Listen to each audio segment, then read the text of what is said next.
Target 26-এর vote. তার আগে Matua vote ব্যাংকে ভাগ বসাতে মরিয়া শাসক বিরোধী উভয় শিবির। ইতিমধ্যে এসআইআর এর বিরোধিতা করে ধর্ণা কর্মসূচি পালন করেছেন তৃণমূল সাংসদ মমতা ঠাকুরপন্থী মতুয়ারা। অন্যদিকে নাগরিকত্ব দেওয়ার জন্য সিএএ ক্যাম্পের আয়োজন কেন্দ্রীয় প্রতিমন্ত্রী শান্তনু ঠাকুরদের। এখানেই প্রশ্ন, কে মতুয়াদের বেশি কাছে, কে তাদের ভালো চান? এসআইআর আবহে বঙ্গ রাজনীতিতে অত্যন্ত প্রাসঙ্গিক মতুয়ারা। এই পরিস্থিতিতে মতুয়াদের ভয় পাওয়ার কোনো কারণ নেই, এটা ভারতীয় জনতা পার্টির প্রতিশ্রুতি বলে আশ্বস্ত করলেন কেন্দ্রের স্বরাষ্ট্রমন্ত্রী অমিত শাহ। মতুয়া আবেগে ভর করে তিনি বলেন, যারা শরণার্থী আছেন তারাও ভারতের নাগরিক, কেউ তাদের কোনো লোকসান করতে পারবে না। এমনকি খোদ মমতা বন্দ্যোপাধ্যায় তাদের কোনো লোকসান করতে পারবেন না। मতুয়াओं को डरने की कोई जरूरत नहीं है। ये भारतीय जनता पार्टी का वादा है। जो शरणार्थी बंगाल में आए हैं वो भारत के नागरिक है, इनका कोई नुकसान नहीं कर सकता, ममता बनर्जी भी नहीं कर सकती।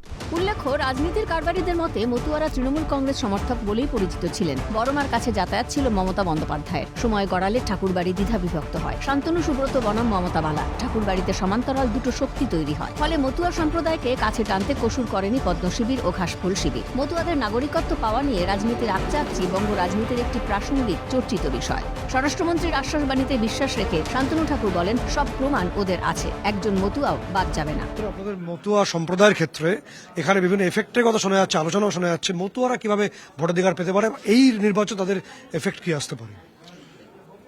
মতুয়াদের ম্যাক্সিমাম লোকের কাছে ওই ডকুমেন্টসগুলো আছে, যে 12-13টা যে ডকুমেন্টস চাওয়া আছে, তো সেখানে সেগুলো নিয়ে তারা যাবে। গেলে, এবং গৃহমন্ত্রী তো বলেই দিয়েছেন যে একজন মতুয়াকেও করা যাবে না, মানে ডিপোর্ট করা যাবে না, তারা ভারতে থাকবে। তো তারা কি করবে এখানে থেকে? তারা তো অবশ্যই ভোটার তালিকায় তাদের নাম লিস্ট তুলতেই হবে।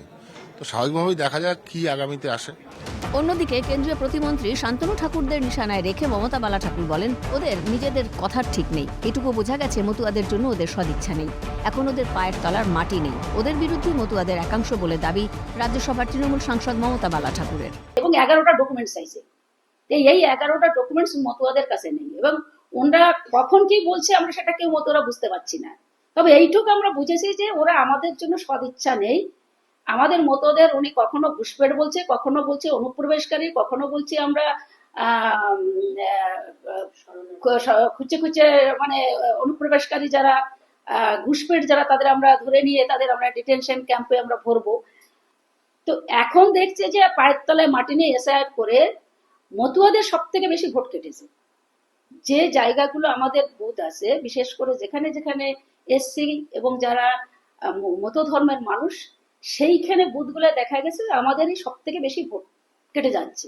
কেন তাদের নেই? 2002 সালের পরের থেকেই তারা আজকে বহু কষ্টে তারা আজকে বাংলাদেশ থেকে এসে তারা আজকে ভোটার লিস্টের নাম উঠিয়েছে, সেখানে মতরাই আওয়াজ তুলেছে। আপনারা দেখেছে যে পিছন থেকে একটা লিফলেট বেরিয়েছে, পিছন থেকে একটা ছোড়া মারছে মতুয়াদের। তাদের ভোট নিয়ে হুঁশিয়ার হয়ে আজকে তারা সরকার গঠন করলো, আর আজকে তাদেরই আজকে পিছন থেকে ছোড়া মেরে দিল।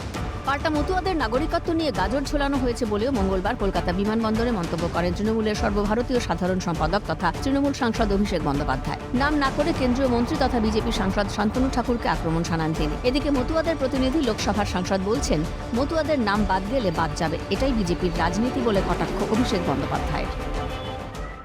আর মতুয়াদের যেভাবে ওই নাগরিকত্ব দেখিয়ে আপনারা গাজর দেখিয়েছেন, মতুয়াদের প্রতিনিধি ভারতীয় জনতা পার্টির লোকসভার সাংসদ এবং বিধায়করা বলছে যদি মতুয়ার নাম বাদ যায়, বাদ যাবে।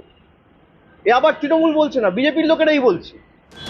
ভোট ব্যাংকে মতুয়ারা যে নির্ণায়ক শক্তি মানছে সব রাজনৈতিক দল। এখন এসআইআর আবহে ভোট বাক্সে মতুয়াদের ভূমিকা যে বেশ তাৎপর্যপূর্ণ তা বলছেন রাজনৈতিক বিশ্লেষকরা। প্রশ্ন একটাই, ভোট কি দিতে পারবেন মতুয়ারা? ক্যামেরায় কিশোর মুখোপাধ্যায়ের সঙ্গে সত্যজিৎ মুখোপাধ্যায় ও শান্তনু সাহার রিপোর্ট, ক্যালকাটা নিউজ।